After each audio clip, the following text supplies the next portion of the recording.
गुजरपुरा ज्यादती केस मुलजिम आबिद मल्ही के दौरान तफ्तीश इंकशाफात। मुलजिम ने बताया 9 सितंबर को लूट मार की वारदातों के लिए करोल गांव से निकले। गाड़ी के जलते बुझते इंडिकेटर्स देखकर लिंक रोड पर चले गए। खातून को देखकर गाड़ी से बाहर निकलने को कहा। खातून के इनकार पर गाड़ी का शीशा तोड़ा। खातून से घड़ी, जेवरात, नकदी लूटने के बाद रोड से नीचे जाने को कहा। खातून ने साथ जाने से इनकार किया तो बच्चों को नीचे ले गए। खातून बच्चों को बचाने नीचे आई तो उसे ज्यादती का निशाना बनाया।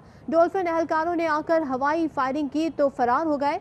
वारदात के बाद एक माह मास्क पहनकर पब्लिक ट्रांसपोर्ट पर मुख्तलिफ शहरों में फिरता रहा।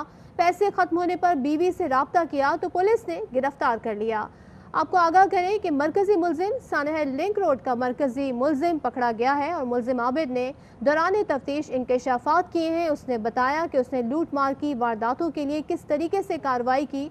उसने बताया कि गाड़ी का पीछा किया, गाड़ी के जलते बुझते इंडिकेटर्स देखकर लिंक रोड चले गए। खातून को देखकर उसे गाड़ी से बाहर निकलने को कहा। खातून ने इनकार किया तो गाड़ी का शीशा तोड़ा। खातून से घड़ी, जेवरात, नकदी लूटने के बाद उसे रोड से नीचे जाने को कहा। खातून ने जाने से इनकार किया तो बच्चों को नीचे ले गए।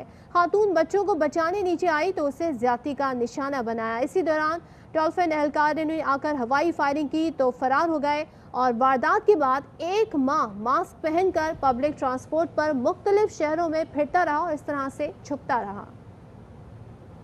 यार मोहम्मद हमारे साथ हमारे नुमाइंदे, उनसे मजीद जानेंगे। यार मोहम्मद, बताइएगा मजीद क्या मालूमात हासिल हुई हैं?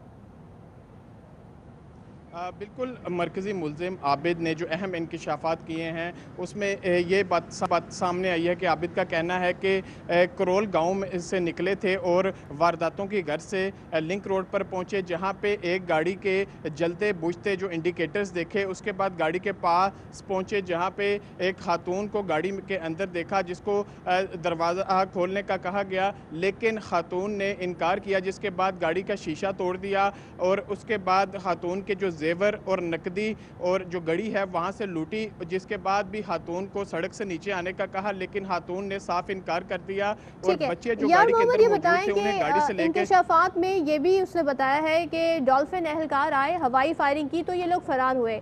डॉल्फिन एहलकारों ने वारदात जहां पे हो रही थी रोकने की कोशिश नहीं की, इन्हें गिरफ्तार करने की कोशिश नहीं की।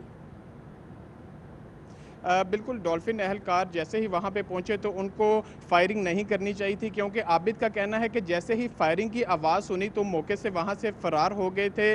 लेकिन उससे पहले जो खातून को वो हवस का निशाना मुलजमान जो हैं वो बना चुके थे।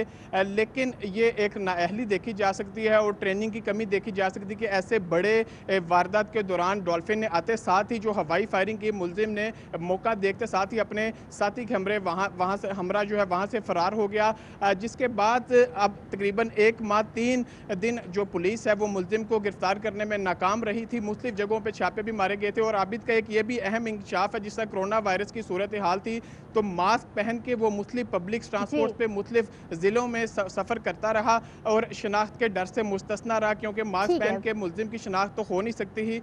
बकौल आबिद के उसने छुपने के लिए मास्क का इस्तेमाल किया और मास्क पहनकर मुख्तलिफ इलाकों में वो छुपता रहा। इसी तरीके से पुलिस को चकमा देने में कामयाब रहा, बिल आखिर गिरफ्तार हुआ और ये इंकशाफात सामने आए हैं। बहुत शुक्रिया।